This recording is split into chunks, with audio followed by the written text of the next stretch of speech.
Scarlet Johansson found herself in hot water. There's a rumor going on about the new James Bond movie. And Game of Thrones got Emmy nominations. Welcome to the newest episode of SDW. Super Dario World! It's me, Dario! Woohoo!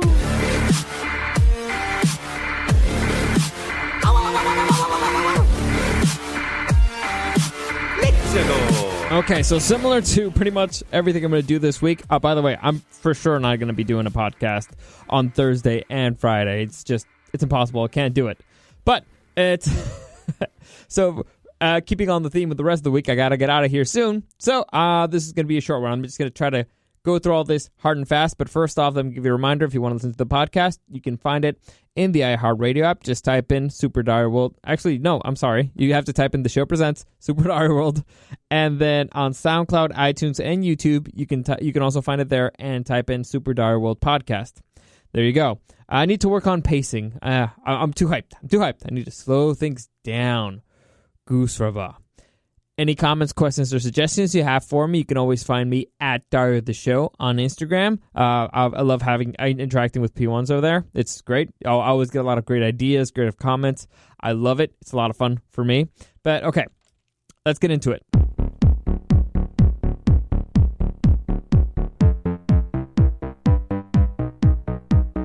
So, right off the bat, Netflix has announced that they will be editing out a very graphic suicide scene from their TV show 13 Reasons Why.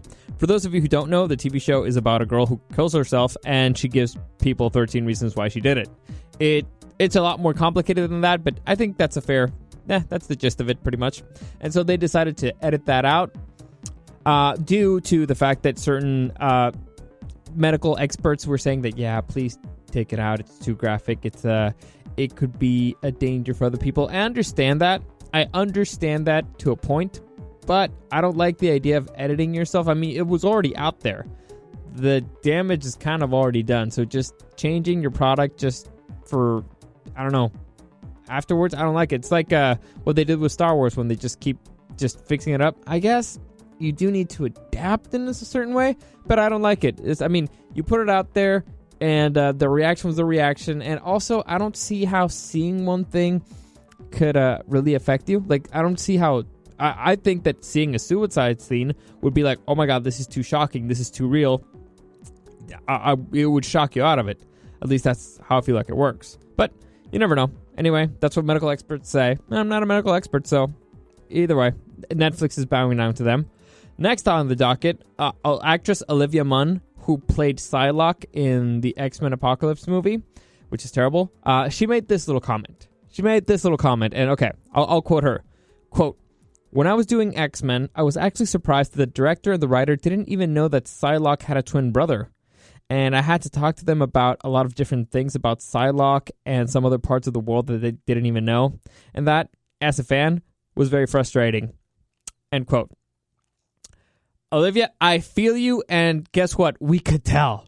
We could tell that you guys knew nothing about the X-Men. Nothing. And this goes back to X-Men Dark Phoenix. You know, the one that I said, don't waste your money and don't watch. Same dude producing it, different director, but same dude producing it. These guys knew nothing. That's why the X-Men movies have sucked, because they knew nothing about the X-Men world. And if you were a fan of the X-Men comics or even the X-Men cartoon, you were just pulling your hair out screaming, this doesn't make any fucking sense. The only one that actually was really good was Logan, and that's because it was made by a completely different guy. So, yeah, we could tell. Olivia, we could tell. And she's a big geek, too. So, yeah, we could tell. Anyway, moving on to one of the big controversies of the week, actress Scarlett Johansson got in a buttload of trouble for basically saying that she should be allowed to play any person or any tree or any animal because she's going to be playing a transgender woman, apparently. Well, she was, but the movie got canceled because everybody was upset, like, how does she think, and all the privilege and all that stuff. They're actors. I felt the same way when Bryan Cranston was criticized for, what was the movie? The movie where he's a quadriplegic, and people were saying, like, why didn't you cast a quadriplegic to play the role? It's acting. You're acting. You're pretending. You don't... Bryan Cranston is an amazing actor. Scarlett Johansson isn't. Bryan Cranston is an amazing actor. If he thinks he can do paraplegic, and if he goes into a casting room and plays a quadriplegic better than an actual quadriplegic, you should cast him. Now, if you find a quadriplegic who is an amazing actor as well, sure. I mean, he still won't pull as much as Bryan Cranston, but, I mean, I guess if you don't have the budget for Bryan Cranston, but the point is they're actors. They are acting. They are pretending to be somebody who they're not. In Grey's Anatomy, I'm sure that all the characters are not doctors. In Avatar, I'm sure that the aliens aren't real, okay? In Star Wars, Chewbacca is not actually a Wookiee, okay? I mean, Chewbacca is the guy playing him. Name just popped out of my head for a second. Okay.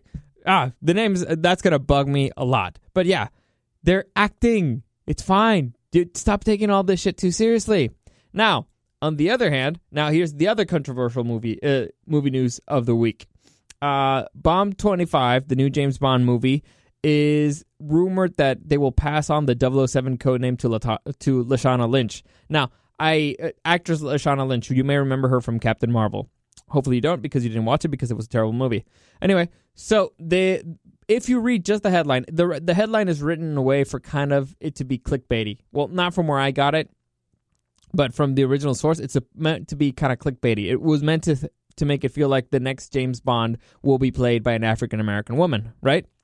That's not the case at all. What the case here is that the codename 007, it doesn't really belong to James Bond. It belongs to MI6. And so instead of calling James Bond 006, they'll be calling Lashana Lynch's character 007.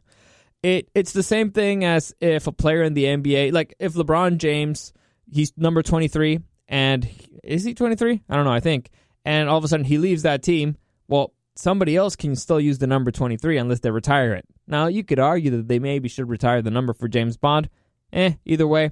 I mean, there's other James Bond movies where he isn't 007 and somebody else is 007.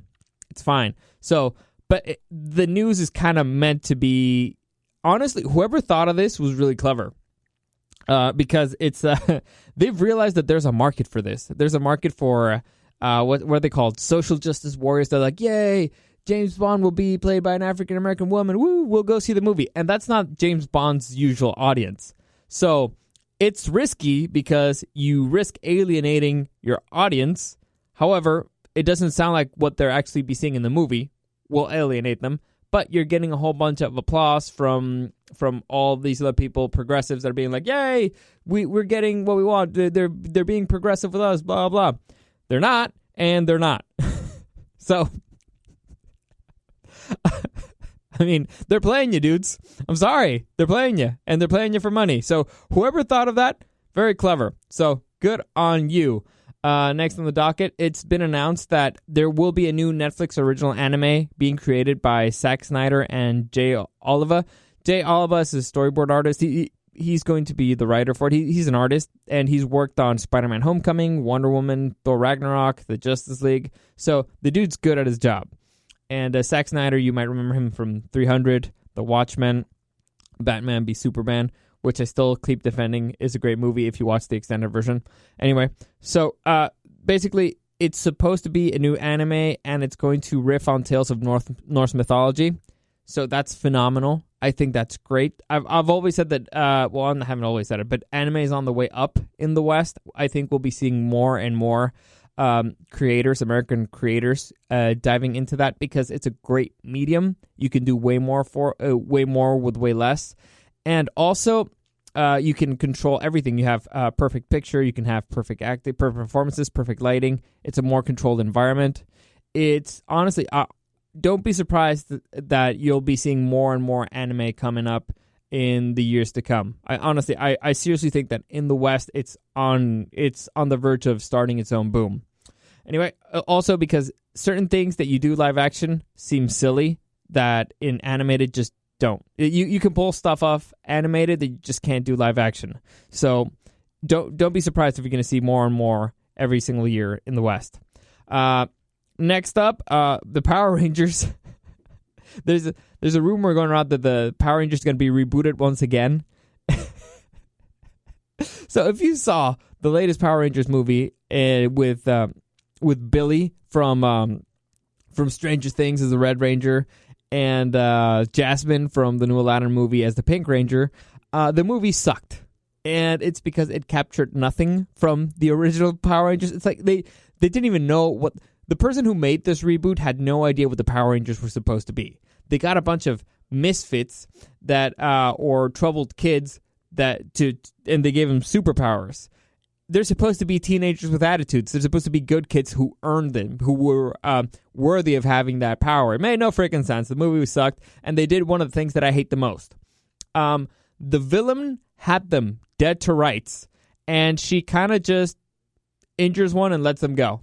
It's like, you had him dead to rights. You had one.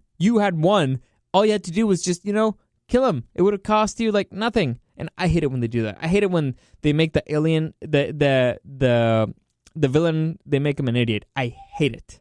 But anyway, so fortunately they're going to stop that. And actually, actor DeCray Montgomery, who actually met him, he's Australian. He came in studio when we met all the Power Rangers. They came in studio to talk about the movie. And he's in Stranger Things now.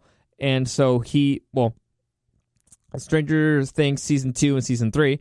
And so he talked about the future of the movie because they asked him, and this is his quote. So, quote, "I think there is a movie in the works, but it's not with me in the cast. So, yes, but not with us." So, there you go. Probable movie in the works, but they're going to just throw all that thing that happened with Bryan Cranston out the window because it sucked. Anyway, moving on. Okay, this is big news. I don't care what anybody says. This is big news to me. There is an upcoming Mortal Kombat movie. There's a Mortal Kombat movie in the works. It will be coming out, I believe, let me check. Oh yeah, March 5th, 2021. So it's still a ways off, but it's in the works. And the director of the movie, Greg Russo, if I'm not mistaken, put this out. So this is a tweet out. I'm going to read it. So start quote, "Since it's already been stated by other members of the team, I'm going to put this one to bed. Mortal Kombat will be R-rated, and for the first time ever, fatalities will finally be on the big screen. And no, I'm not going to say which ones. You'll just have to wait for the movie and see." End quote. Yes! Yes, yes, yes, yes, yes. I am so stoked about this. I don't understand why fatalities had not been on the big screen before. I enjoyed the other Mortal Kombat movies because I enjoyed physical combat movies. I enjoy action movies in general. I enjoy silly stuff, fantasy, all that stuff, and martial arts movies.